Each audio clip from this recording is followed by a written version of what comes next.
Hello, I'm Candid Frank Stanishi of Candid Frank Live. Welcome to the Spanglish World Network on Zingo TV channel 250. Please remember to download the Zingo TV app at the respective app stores for iOS and Android devices. While you download, make sure you rate and leave a comment. Both apps are absolutely free. Zingo TV is available on Google Chromecast, Amazon Fire, Fire TV sticks, Roku sticks, and also on all smart TVs 2016 forward. Now, joining me, what the heck? Okay, now joining me is Aaron William Freeland. Aaron, I'm just having a little bit of trouble with my page. No Let worries. and I don't know what to do to fix it, man. Okay, well, Unfortunately, I let's. can't troubleshoot from here. I'm about as useless at these No, sorts of no, things no, as no, you no. are. Don't worry about that. No, it's basic. Can you see me? Okay. I can see you just fine. Can you see Okay, so me? that's all that matters. Yes, yeah. No, I can't see you. That's the problem. Oh, So I okay. won't worry about it. I won't worry about it. I'll just have to imagine that pretty face. Just Perfect. I'm trying to get it to work and it's not working. Okay, welcome to the show, everybody. And let's talk first about the CFL. A lot of news in the Canadian Football League. And of course, the Calgary Stampeders have played with the contract of Bo Levi Mitchell to keep him in Calgary. They dropped 40 grand off his contract to maintain his bonus. Good deal for him. So he basically copped. They took a $40,000 haircut. Yeah, I mean it's a small thing, but in the world of the CFL, that's quite a chunk of change. So I'm glad that they've actually managed to work it so they can keep him. He has been the beating heart of that franchise for a few years now, so I'm glad that they've managed to keep him around. Edmonton Elks rework quarterback Nick Arbuckle's contract for 2022. They go the other way. They add some bonus money, so guaranteed money. Yeah, no, they added an extra little chunk of change for him there. At the same time, reducing his in-season contract. So I think that changes the cap hit and the structure of it slightly, which allows them to do a little bit more with the money they have. They also signed same team, Edmonton, two-player transactions on Thursday. Maxime Royer and Chris Nelson. Yeah, glad to see them get re-signed. They put in a lot of work last year. It's good to see them get rewarded. Former CFL player Obi Khan seeks Tory nomination for Manitoba by-election. So yeah, this is one person who decided he wanted to continue to serve his community after having played for the Blue Bombers. He currently also owns 6 restaurants, so he's looking to get the PC nomination in Winnipeg's Fort White constituency. Good for him. Yeah. Montreal Alouettes hire CFL legend Anthony Calvillo as quarterback coach. So glad to see that he's going to be doing something post-retirement here. Yeah, as you know, as a lot of people know, fans of the CFL will know, he tortured the Argonauts for a decade at least. Tortured the league. Tortured the league, buddy. That too. But I think he's reuniting with Machioka, with Danny, the general manager there, so that'll be good. He's going to be working with Kari Jones, so that'll be good as well. Yes, that is important.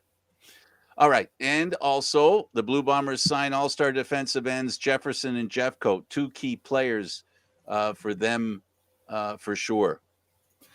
Well, this is all part of them working towards a three-peat. So, they've had their two in a row, 2019 and 2021. So, this is a chance for them to try to solidify their legacy by going for a third, and getting those two signed is a huge part of that. Yeah, absolutely. There he is. I got you there, Aaron. I got you Excellent. fixed. While you were talking, I fixed it. There he is. I see him. All right. So that's the Canadian Football League. Let's talk about the National Hockey League. And of course, the Toronto Maple Leafs, they placed forwards Pierre Engvall and Mitch Marner into the NHL's COVID-19 protocol.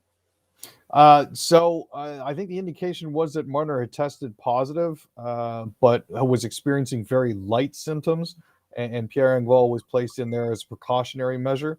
Um, Now this is kind of interesting because Marner had just come back off injury and was working towards getting back into the lineup. So yesterday, the Maple Leafs actually placed forward Nick Ritchie on waivers as a way to get him onto the taxi squad. He cleared this afternoon, so that means that he will be riding taxi for the Leafs for the near future. Nobody else wanted him. I mean, it's a horror. Let's be honest with you. It's not the most friendly of deals for teams that are cap strapped, and a lot of teams in the league are. Well, I've been pretty hard on Dubas. But I got to say, if this is the only mistake he made over the offseason last year, not a bad mistake, because now this physical player, right? That the Leafs have, they can now leave him in the American Hockey League, leave him in the on the taxi squad, whatever it is they decide to do. And when truculence is more at a premium, like the playoffs, they can bring him in. He's a big body, right, Aaron? And right now, that big body isn't getting around the ice. No, unfortunately, it's not. I mean, they were counting on him at some points for some Daryl Boyce kind of assists, where he just stands in front of the net blocking out the sun, but that hasn't really worked out. No. So, no. The Montreal Canadiens extend COVID-19 pause through Saturday. Canadiens GM. Oh, sorry. Go ahead. I was going to say they were planning originally on coming back a little bit earlier. I believe they were actually planning on coming back today.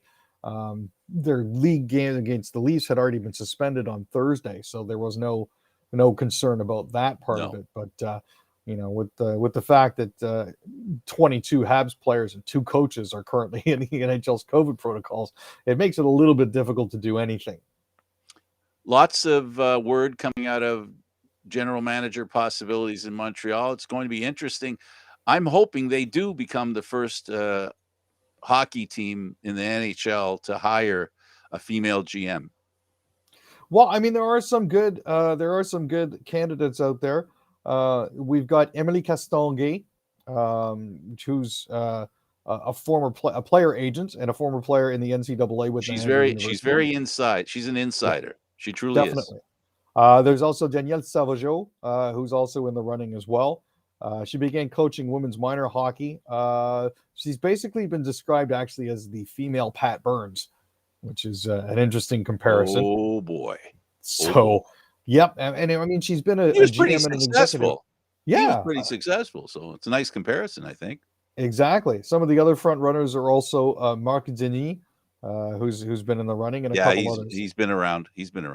Yeah. I think the first one's my pick, but that's just me. Ottawa Senators, Josh Norris returned to practice from his NHL COVID stint. So that's good news for the Senators. As they're slowly getting back into games. I believe their next 2 have been canceled. One against the Hurricanes and the other against the Canucks.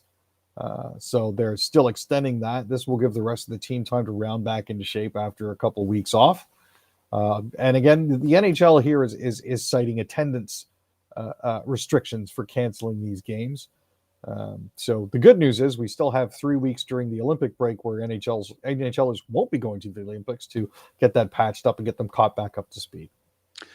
The Sasktel Center, which is the hockey rink in Saskatchewan, there was some conversations that Winnipeg would be playing there. Those conversations ended, but the word got out. Yeah, so loose lips sink ships. But the Winnipeg Jets, the group that owns the Winnipeg Jets, had actually asked their season ticket holders if there was any potential interest in playing in other venues. No. Yeah, no. No. If I'm getting a choice.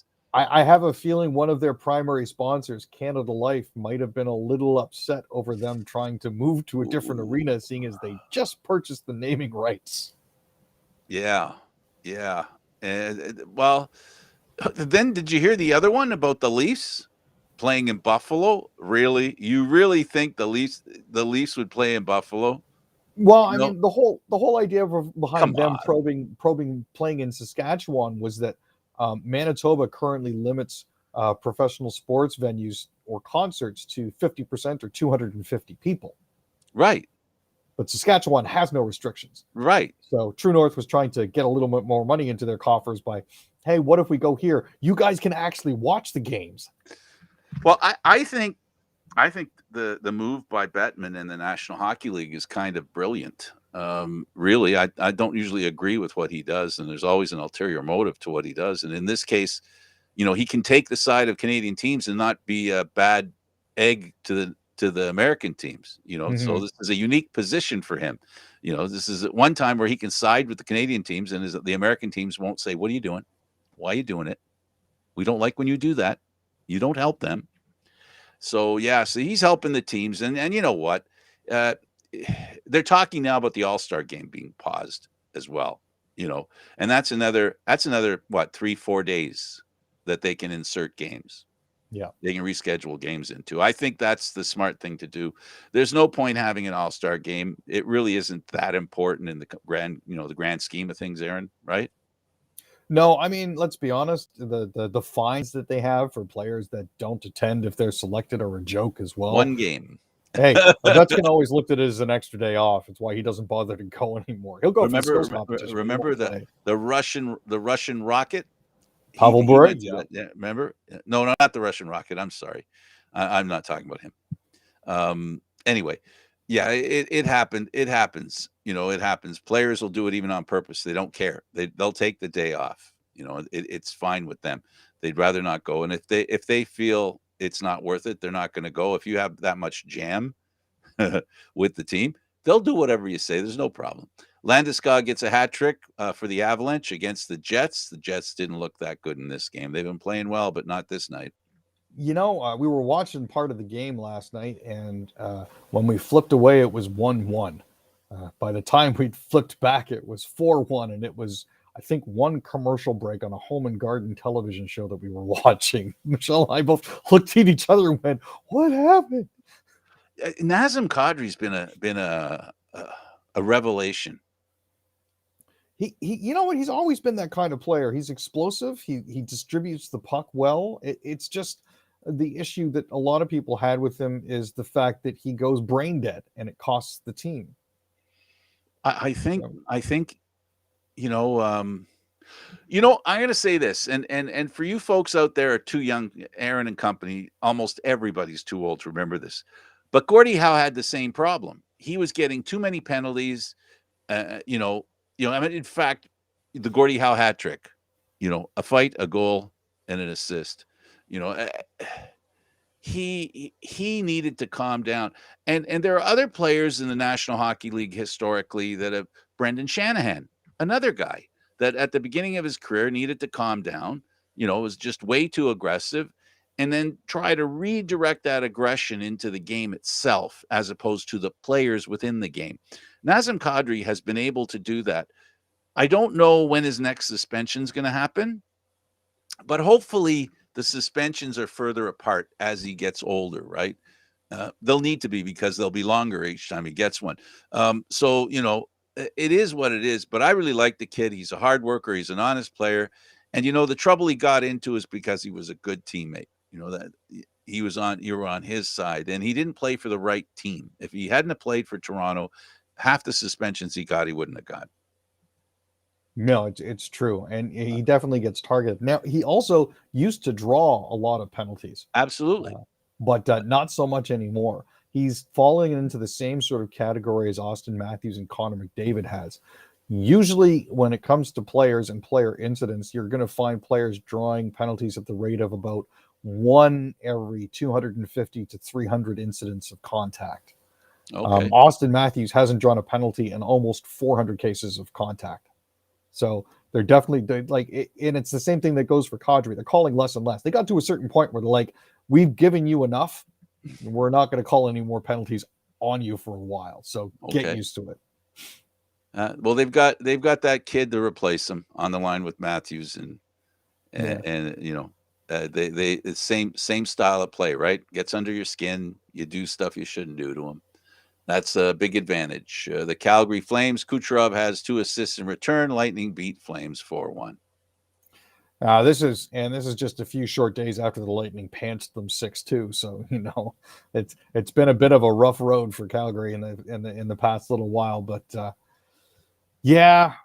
3-goal third period will kind of do that to you. It'll break a game open really quick. Edmonton has lost 11 of their last 13. Aaron, this team is struggling to find itself. There have been a lot of rumors going around about what needs to be done to change things up. More currently, one of the biggest rumors going around is they're going to try to drag Babcock away from his university and bring him in to replace Coach Tippett. That was one of the things that we were looking at here. The other is going to that team until they have a goaltender. No, and that's got to be their first priority. No, seriously, he won't go to that team unless they have a goaltender, because Goaltenders and coaches, they live and die together. Especially a Yep. coach like Babcock who knows that and believes that. He's not going to go where there's not a goaltender. So the question is then, did Freddie Anderson sink Mike Babcock? Well, I don't think Freddie Anderson sunk Babcock. I think the fact that they didn't have a good set number 2 sunk Babcock.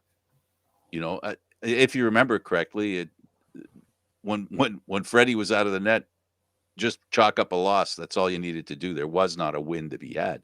If you remember last year that Babcock was with the Leafs, and when I say last year, I talk about the last year from the time he was fired to the same time the year before. I think, if I remember correctly, in all the games that backups played, I think they only won 2 or 3 games, and that's like out of 20 or something, if you remember. So yeah, if you can't have a backup win you a game, you're in trouble because you're giving up a loss every time that happens. And then it puts pressure on your starting goaltender because then he has to be that much more perfect. Campbell's a great goaltender.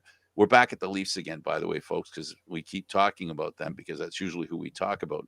Because they're not playing, there's not much chance. Hang on a second. I think it's for me. I'm guessing the message says, stop talking about the Leafs. No, it's my mother. Hang on. Oh, it's my mother. I can hear you. Stop talking Mom, about the I'm doing Leafs. a show. Leave me alone. Okay. I shouldn't say that. She cooked for me the whole week of Christmas and New Year. So, with the Leafs, we're talking about the Leafs. We're talking about goaltending, and we're talking about Babcock. The Maple Leafs, and then we got to Campbell. Well, I mean, with Campbell, the Leafs actually found something they weren't expecting to find, which is fantastic. The only problem is now they had to find somebody to sufficiently back up. Back up Campbell, and Hutchinson wasn't going to be the answer. Mrazek has been injured. Riddick didn't quite cut it. Had a few other players in and out of that goalie carousel for a bit there, but yeah. There's 2 messages. It's your mother. Why aren't you answering your phone? Actually, 911. I accidentally answered the phone. I meant to hit the red button. I hit the green button. So she's gonna think something's wrong. But she's calling again. That's 3 times. You want to take that one, Frank? 3 times. That's my mother. Anybody who knows it. Okay, what? Hang on. Yeah, Ma. What happened? I'm trying to do my show. Oh, I'm sorry. Okay. Okay, ciao. Okay, now she won't call anymore.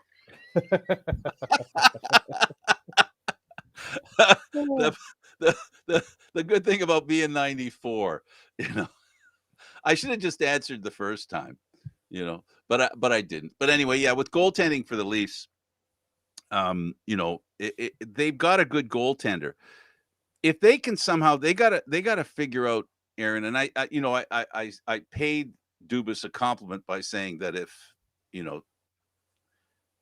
the guy that they've sent down to the taxi squad or the Marlies, he's got $2.5 million on his contract next year. If they can make him disappear, there's $2.5 million. If they can make Mrazek disappear, that's another $2.5 million. And with the $1 million that Campbell's getting now, I think 1.5 he's getting, that's $6.5 million. You seeing my point? Yeah. No, there's a lot of money tied up there for not much return, unfortunately, which is a situation a lot of teams find themselves in.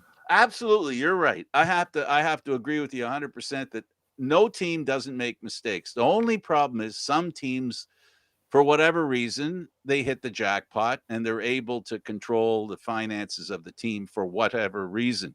I'm sure there's lots of reasons, and we could probably state them all here today. We talk now about the Oilers. We went on a tangent because of the Oilers, because quite frankly, McDavid is the best player in the world, and many of us believe that Draisaitl is probably the best player in the world once in a while too. They've got 2 of the players that undoubtedly are the best players in the world, but they can't turn it into something. I mean, we've watched how many teams have we seen over history, Aaron, that have 2 superstars of that value and they win Stanley Cups? right? I mean, you got, Lemieux when he was playing, you put him beside a defenseman maybe, and then or maybe a forward, Yager, right?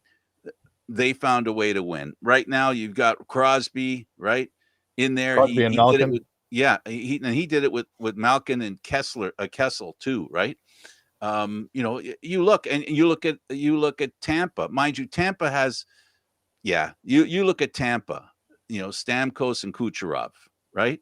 I mean, two pretty good players. And Stamkos, you step him back, and then you end up with the defenseman, right?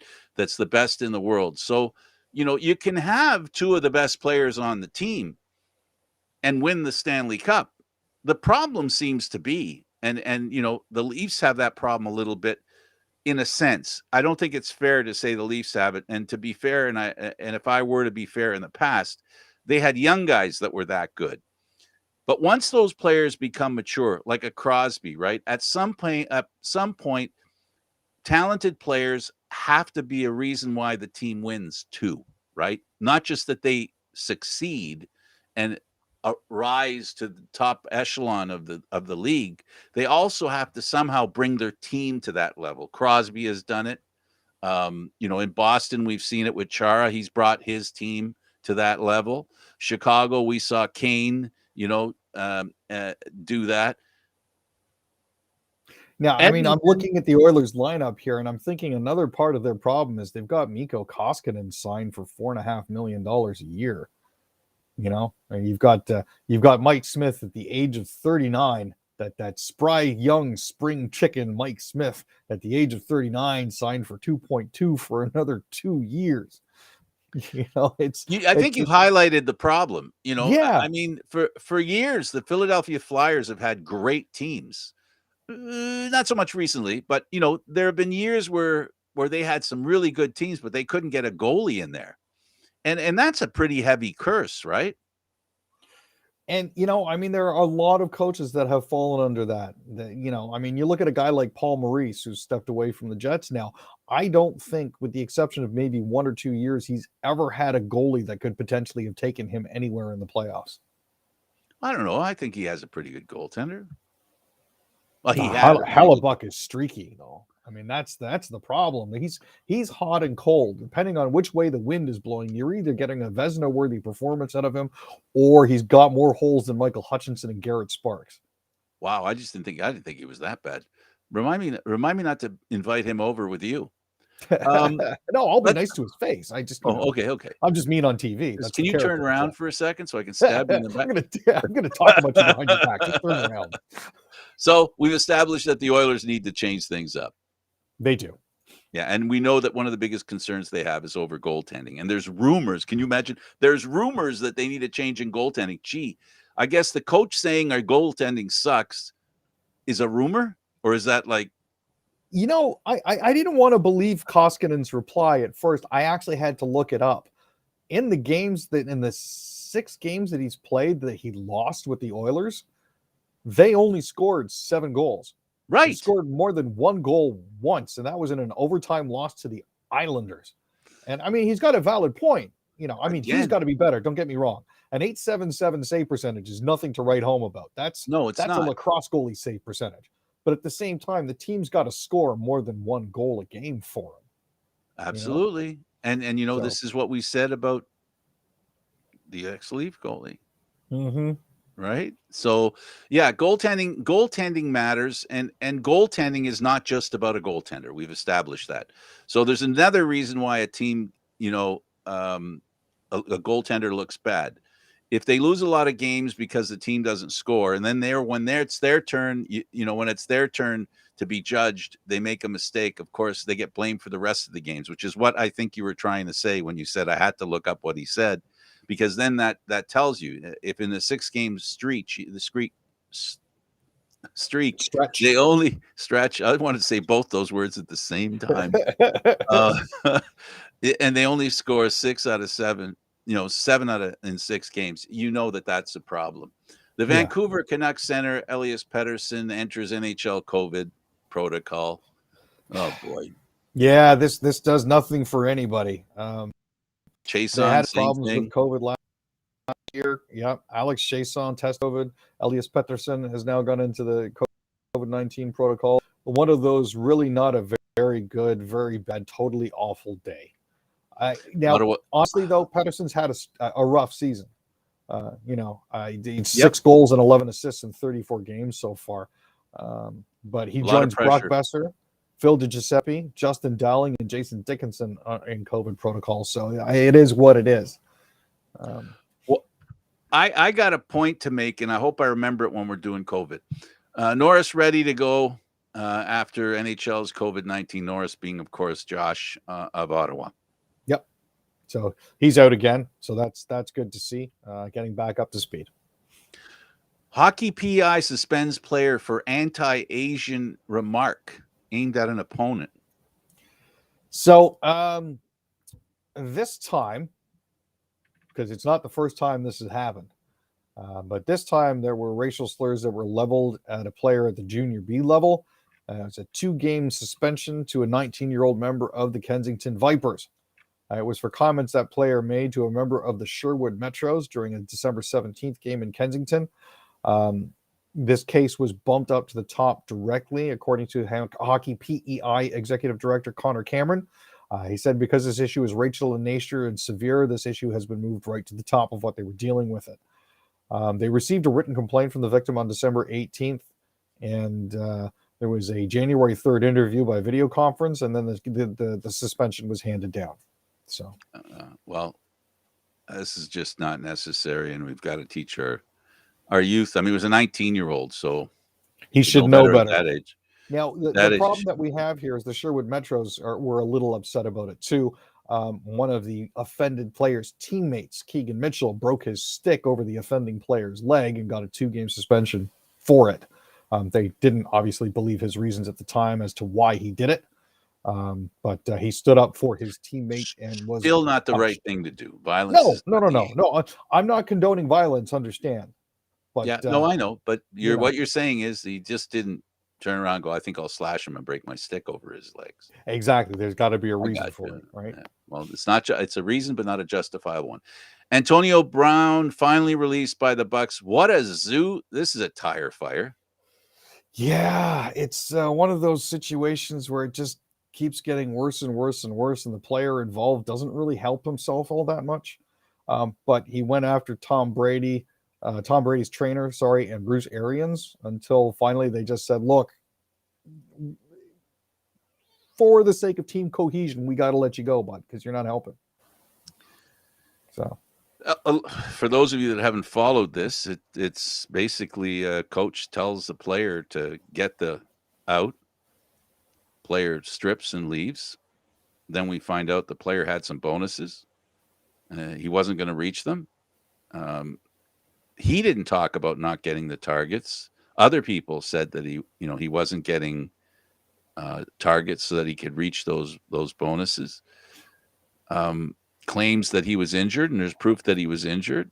The coach knew he was injured, and yet here he is. What doesn't sell what he says is the way he was running around. He ran around quite a patch of the field, and he wasn't hobbled. What I saw, he wasn't hobbled. I'm sure the injury for him to do cuts in that might be a different story, but you know what I mean. When he says that kind of stuff and he's running around the field. Well, there was also a video that surfaced of him working out on a trampoline. So if it's an ankle injury, you got to wonder how he's doing that and working out on a trampoline, which is definitely not easy on the ankles. I don't get it. I don't understand it. And it's the bonus money. I get it. It's a lot of money. The bonus money was a lot of money, but the bonus money is nothing compared to the contract or, Aaron, the next contract you sign. But he's been very fortunate. He has burned bridges wherever he's been, and thankfully there's 32 teams out there. So he's still got about 85% of the teams to go to. Well, I'm sure they'll get to him eventually. Well, there's talk that somebody might want him for the playoffs. And there's not enough time for him to be a toxic member of the dressing room, of the locker room. If you get him in short term and he's only there for a quick stint, then you may not necessarily have to worry about it. So this one here, I want to pause on this one. Aaron Rodgers, he's an anti-vaxxer, understood. He's a guy who is a bit dishonest with people. He implied that he was vaccinated. He wasn't. He tried to squirm off that hook and suggest that, well, I meant that I had COVID and now I have the antibodies. He tried squirming off the hook, but the fact is he isn't vaccinated, was never vaccinated, and doesn't believe in being vaccinated. Then you have a reporter who decides to go public with the fact that he's planning on not voting for him before the vote.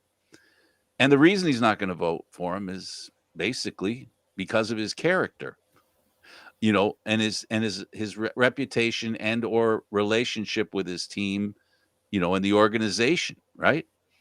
Your turn. Well, I believe that Arkish had a point. I don't necessarily think he was wrong. Now, in all fairness, he didn't reveal who he was going to be voting for, which obviously they're not supposed to do. He just said who he wasn't voting for. Well, I'm going to have to prop myself on the other side of where you are. I'm not as far over to this side, but I'm going to go completely to the other side just for the sake of, devil's advocacy. He doesn't have any right to judge somebody's personality. He's voting on a player and how he plays the game. Are we saying then if a racist is a reporter that he can't vote for somebody because they're white or black or Asian or... I'm not one to cast aspersions on reporters or previous NFL MVP ballots, but I certainly think if you have an undisclosed bias against a certain race, it would probably taint your voting record into not voting for individuals of that race. Now, we would never know. And it would be incorrect. And it would be incorrect. We would never know because you wouldn't tell us who you were actually voting for. But that's what I'm saying. If somebody came out and said, I'm not voting for him because he's white, what would happen to that reporter? Yeah, but you see, I think Rodgers' behavior, both on and off the field, is detrimental to his teammates because as an anti-vaxxer, he could potentially infect teammates and cause a shutdown. That's an opinion. That's a problem. That's an opinion. It's a very real possibility, Frank. But still an opinion. That the opinion I'm saying, why I'm saying it's an opinion, is that within the context of the National Football League and their protocols, he's not doing anything wrong. I'm not disagreeing with what you're saying, but what I am saying is he can't be judged for what he's doing in as far as being an anti-vaxxer and not getting a vaccine if the league approves his being there. So we can't judge him about that. The same thing in the Canadian Football League. A lot of Canadian Football League players that used to play in the NFL and can't play in the NFL, and many a player that can't play in the NFL, all for this one reason, smoking pot, they can do it in the Canadian Football League. So, it's not about choosing right and wrong here that I'm talking about. I'm talking about a level playing field. Ha ha, we're talking about sports. And the level playing field, as they all have a right to play in the NFL until they don't. If a player is in good standing in the NFL, then, and if they're a great player, they have a right to be judged for what they do on the field of play. Everything else shouldn't matter. If he's a Republican, shouldn't matter. If he's a Democrat, shouldn't matter. If he's an anti-vaxxer, I'm going to say it shouldn't matter. It just shouldn't matter. Now, in the other context, where I fall. I agree with you 100% outside of the NFL. But as long as he's playing by the rules that the NFL and the protocols the NFL is laying out there, Aaron, he has every right to do that, in my opinion. I do not agree with it. I like you. I think he's a danger to his teammates. He's a danger to his teammates' family. He's a danger to his teammates' elderly family. He's a danger to... If one believes, I'm qualifying this, if one believes that you can actually get the virus from somebody and give it to someone else. But as far as the NFL is concerned, he's playing by their rules, so everything is okay. Right. So you can't say something like that. The reporter should have used his inside voice. And the inside voice I mean is inside his head.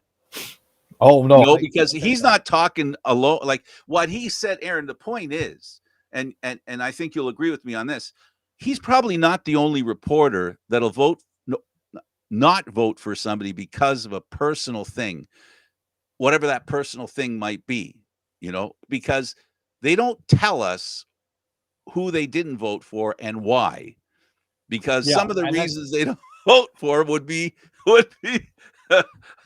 interesting, to say the least. That's the exception here. And all right, Arkush did say, look, there are no guidelines. We're told to pick the guy we think is most valuable for their team. I don't think it says anywhere strictly on the field. I see your point. So, but it's like, yeah.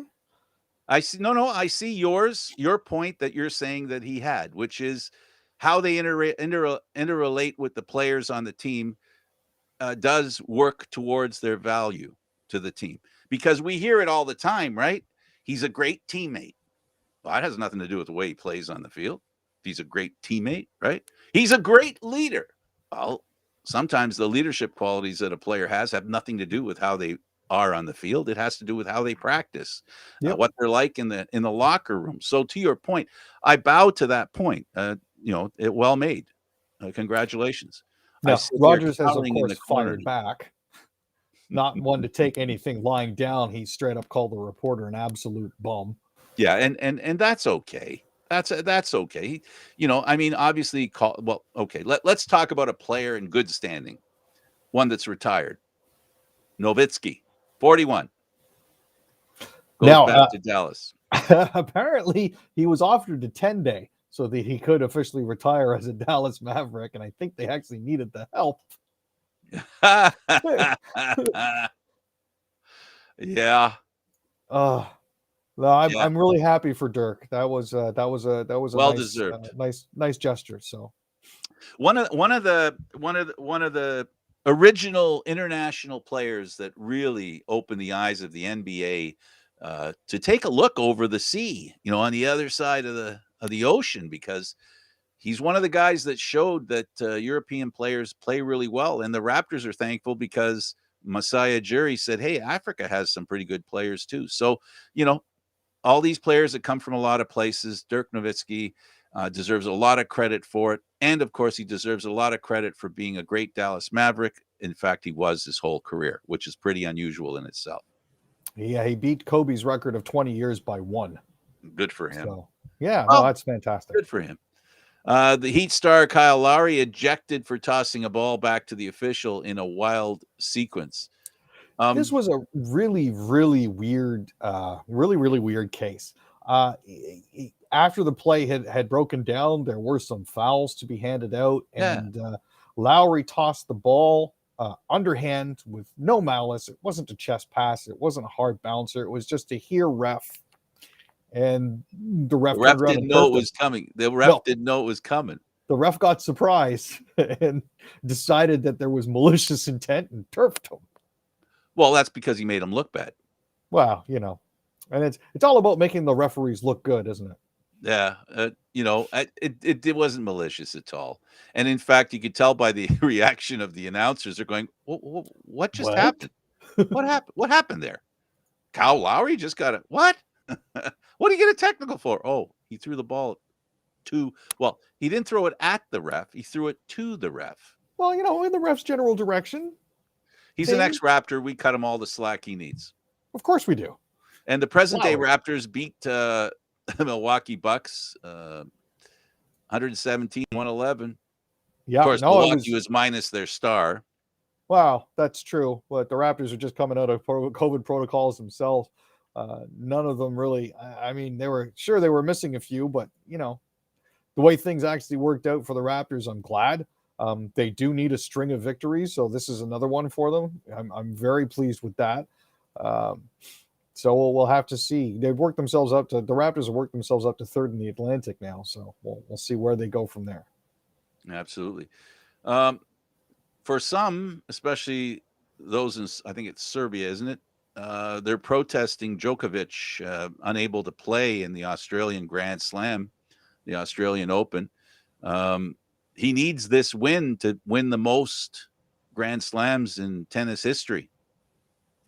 Yeah. Now, there was a bit of a political firestorm over his medical exemption for COVID-19. Yes. But in addition to that, it turns out his team filed the wrong visa paperwork, which wouldn't actually permit him to participate by the rule of law, because they didn't fill it out completely, would be unable to participate in the tournament itself. Now, yeah, it's one of those situations where it just keeps getting worse and worse and worse. I mean, he tried to start his own breakaway tournament with unvaccinated players and no COVID protocols that ended up getting shut down because of COVID. Oh boy, who saw that coming? Oh wow, sort of things. Now, he did receive his exemption from the Victorian government. While the reason for his medical exemption was not fully released, he said it was on the basis that he had contracted COVID in the past 6 months. So He's had the disease. He's dealt with it before. He knows how crappy it can be. But the claims are that he's being held hostage in what is essentially a war zone style hotel in the middle. What it actually is are illegal aliens who come to Australia and they get caught, and this is where they get sent to wait till they get extradited or whatever, deported. That's all it is. But you know what? He's a guy who does not stay in Class C hotels. This is a guy who stays in AAA hotels, and I'm not talking about AAA either. He's someone who a lot of people don't root for. He's not easily well liked, right? But he has to be respected for what he's done. Yeah, I guess you kind of got to give him credit for what he's accomplished, even if he's not exactly the most likable person in the world. So there it is. Nearly 5,000 layoffs at Cineplex after Ontario closes movie theaters. So the head of Cineplex was actually heard saying, suck it up. We're gonna have to deal with it. But 5,000 people, part-time employees, have now been laid off because of the mandated closures of Ontario movie theaters just due to the Omicron outbreak. So it's tough times for everybody. Now, the good news is that they are bringing back the CERB, and they are bringing back other employee benefits. It's not as much as it was before, but it's at least something to try to get you through. So while it is unfortunate, hopefully this will be done soon, and we'll be able to get everybody back in. We're going to be doing some COVID stuff. It's going to be interesting. Ontario to charge off-peak rates for electricity while provinces modified step 2 of reopening plan. So this is a bit of a relief. By charging these off-peak rates, you're getting a little bit of a break on your electricity prices. And seeing as a lot more people are going to be staying at home now, you're going to be paying 8.2 cents per kilowatt hour for the next 3 weeks, starting January 18th, as opposed to the higher 11.4 cents per kilowatt hour, which is the peak hour price. So the 3 men convicted in Ahmaud Arbery killing get life in prison, no parole for father and son. No. So for those 3 individuals who were guilty of chasing him down, attempting to forcibly confine him, and eventually beating him to death, they will be facing life in prison for their crimes, without the possibility of parole, as you mentioned. So this is at least a positive note to come out of this horrific situation out of the States. I'm just glad that somebody finally had the intestinal fortitude to release the video in the first place, because had that video not been leaked, those 3 individuals would probably still be out and about. Yeah, and their lies would have been believed, because it's what we need to do. William Roddy Bryan, he gets a chance to earn parole after 30 years in jail, considering I don't have it here, but I believe he's 52. So he could get parole at age 82. Which, cool. Dog keeps stranded injured hiker warm for 13 hours by lying on top of him. We've seen these stories before. Yeah, so this was for a hiker in the Croatian mountains. Gerga Burkic fell and was unable to get back up again.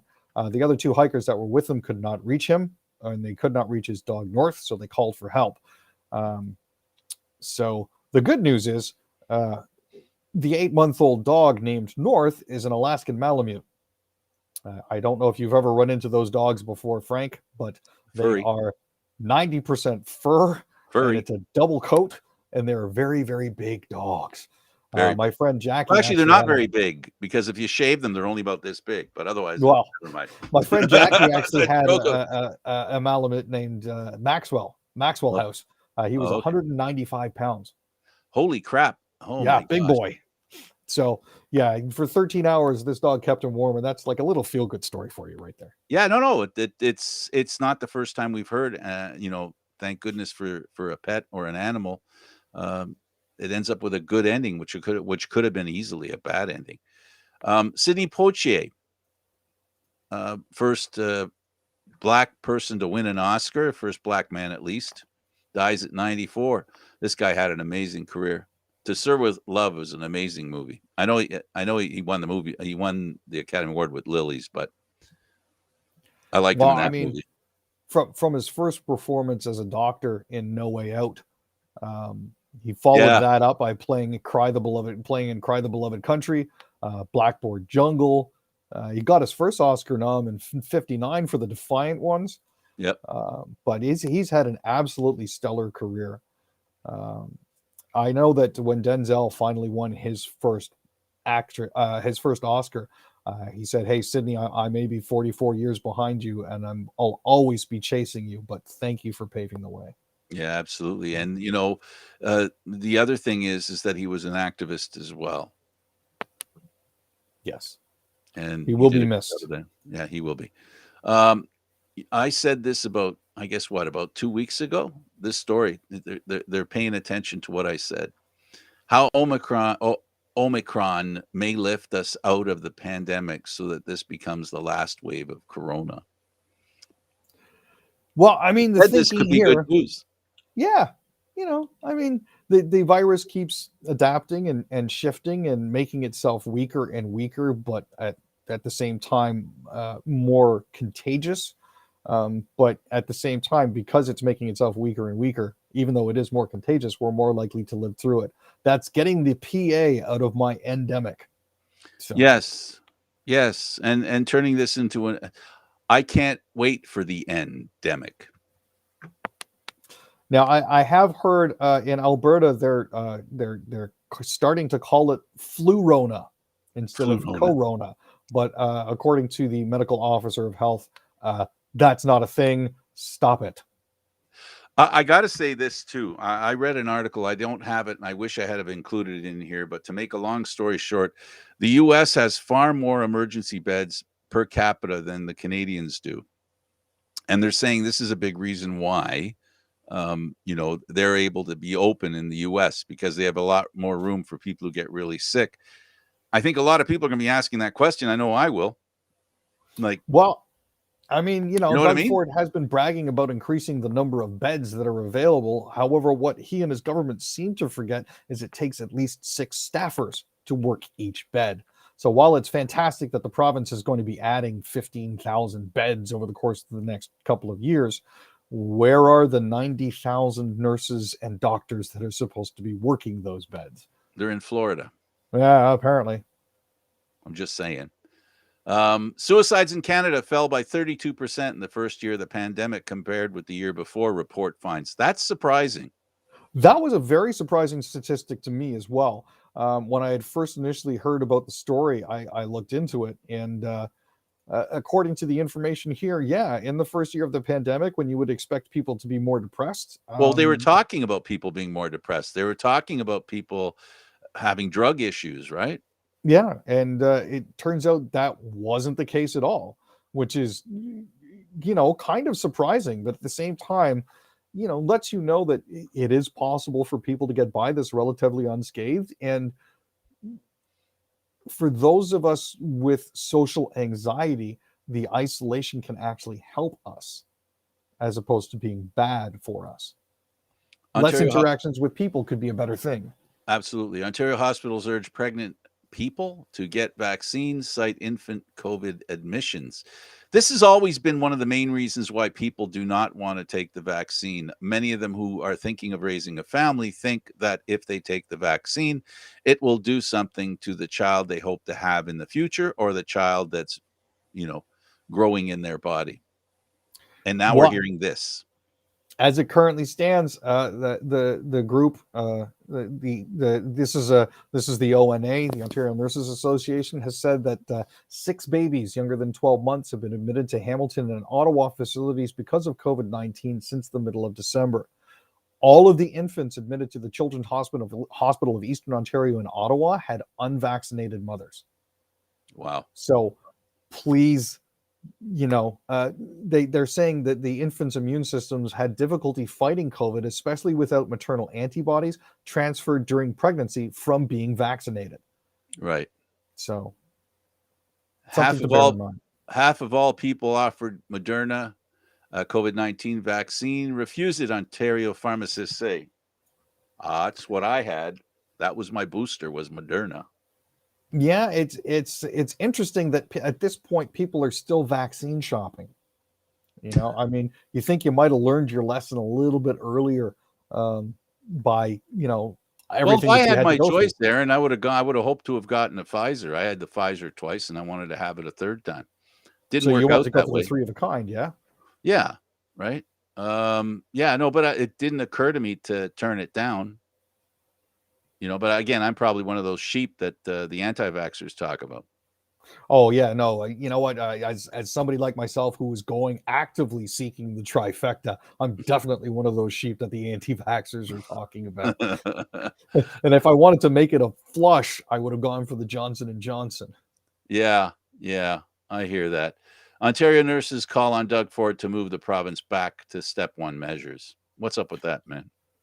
Well, and again, the ONA is just looking at what they're doing here and looking at the restrictions, saying, look, there are cracks in our health system as a result of the 5th wave that we're currently enduring. Those cracks include implementing a code orange at some hospitals, the cancellations of surgeries, and the shortage of registered nurses.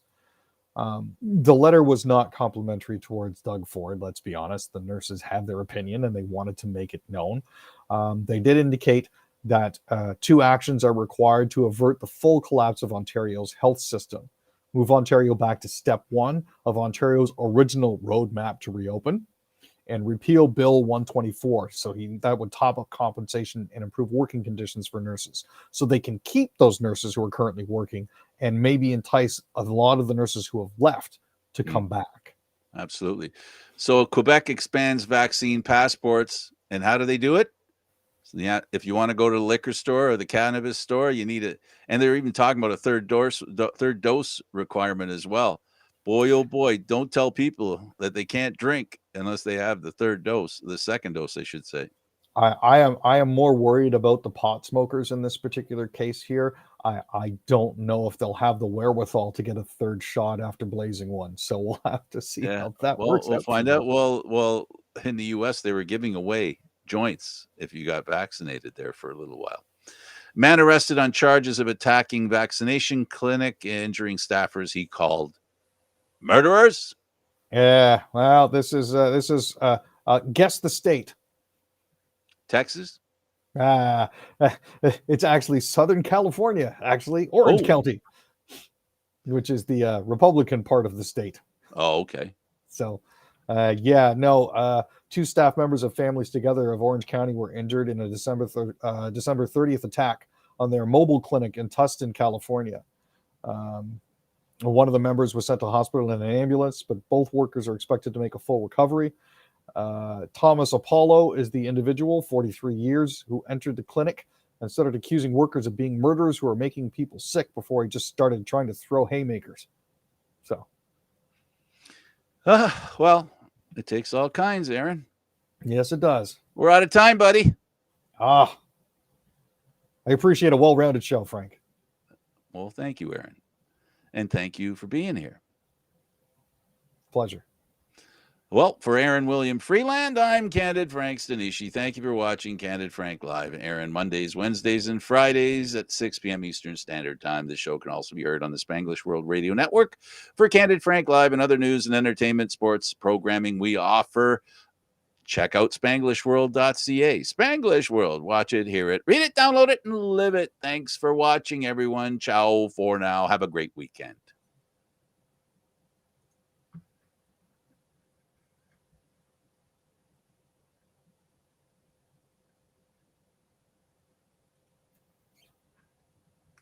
I think he may have fallen asleep.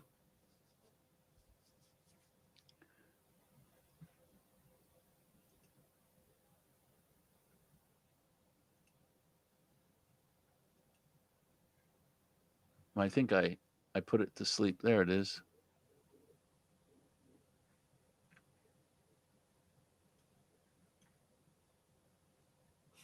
Do you want to call him or should I?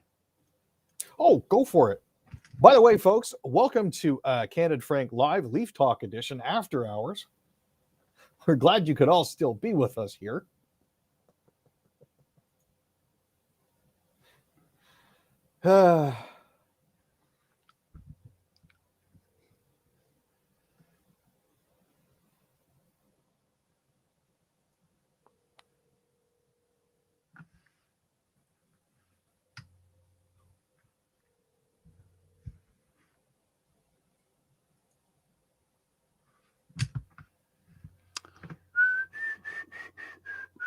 Well, okay, while we're here, we can talk about something else.